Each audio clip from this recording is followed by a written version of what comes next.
Hi, Sandra Espinoza here, designing sewist, teacher, and sewing blogger, and creator of the Everyday Sewing Skill Set online course. Today I'm talking about skirts, and in particular, talking about this skirt.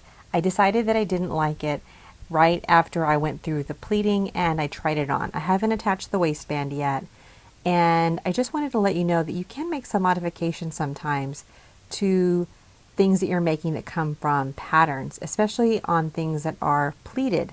This particular skirt is a Cynthia Rowley pattern, and I think that this would have been a really nice skirt if I hadn't made it from a fabric that looked traditional, this kind of print.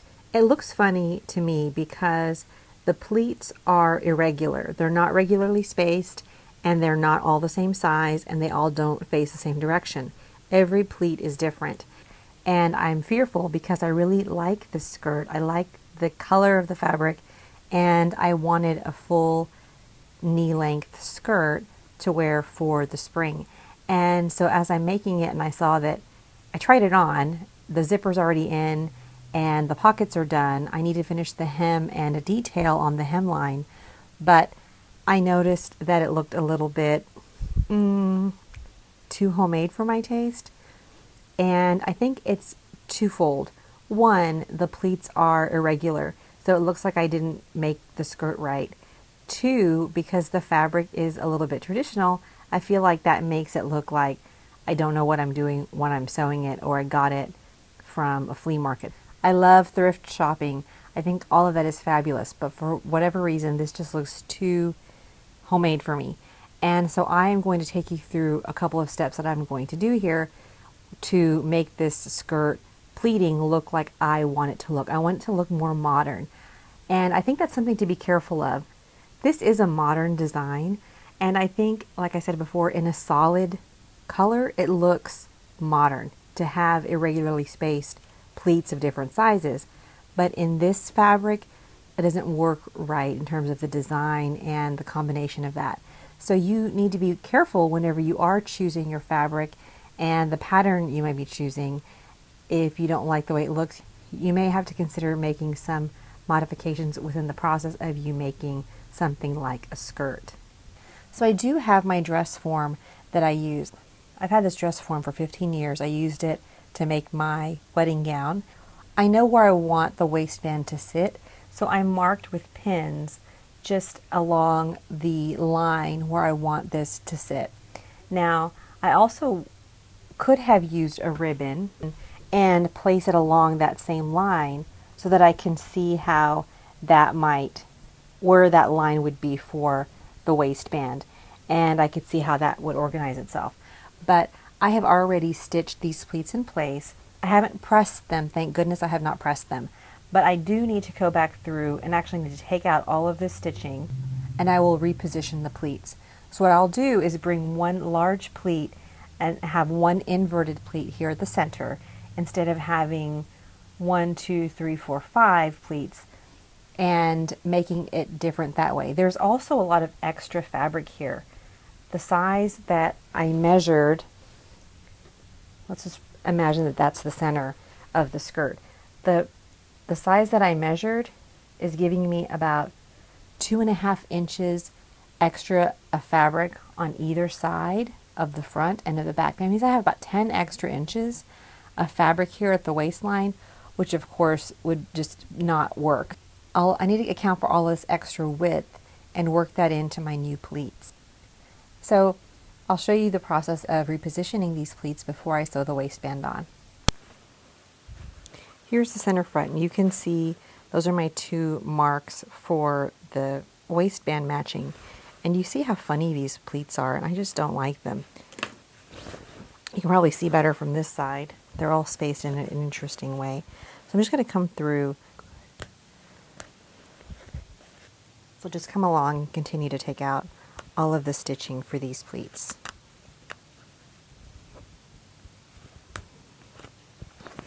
Just opening out all of those pleats so I can get something that I like better. Okay, so I've removed all of the pleats here from my skirt, and I'm going to bring it back onto my dress form and readjust the fullness so that I get pleats that are a little bit more modern. So I'll just bring these notches together and I'm going to mark center.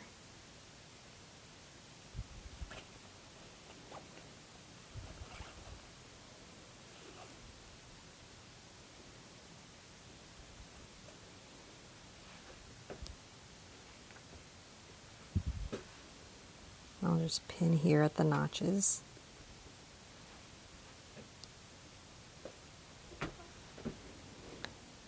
Because I know that that's where my waistband will match up. Okay, so I'm going to make I'll make a really big pleat here.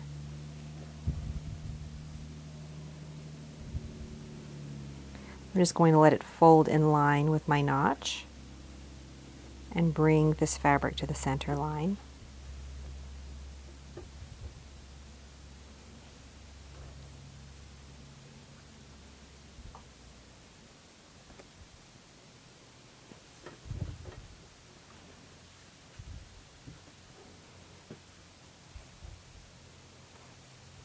I'll do the same on this side.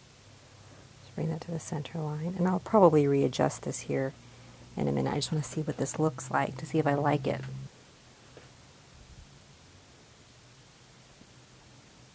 I do like how it gives me the illusion of height as we look down the skirt there. And then I'll try to figure out how to do the rest of this. I'm going to let this, I like my hip to be flat. I don't like any fullness at my hips.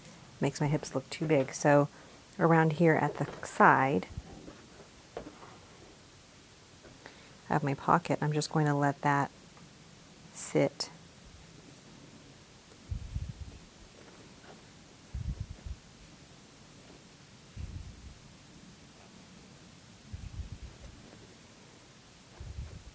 I have to take in the fullness here because I have a hip, but I do want it to lay flat here at the back.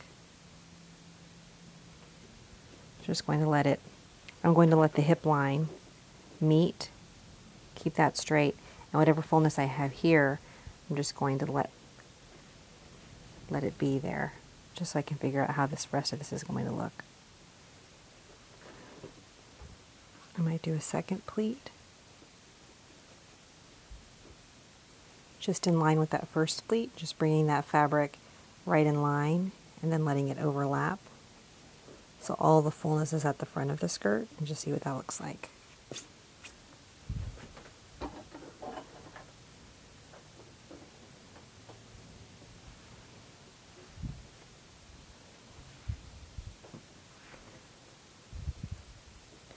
That might be too much fabric, so I'm going to come through and make it less.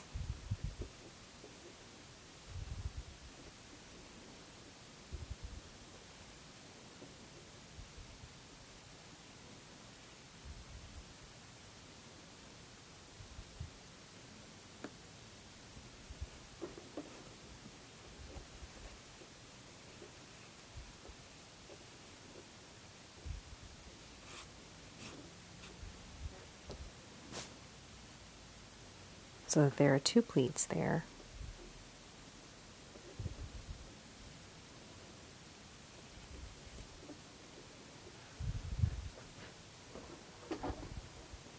I do like that. I think that looks better.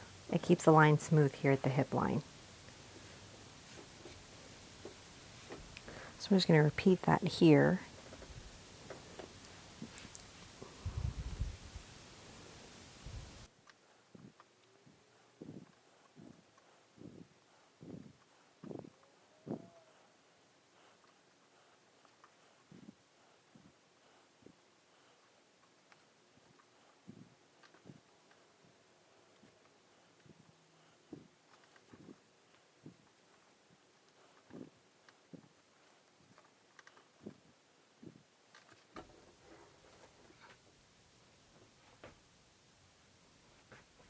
I do believe that I like that better. So I'm going to repeat that on the back.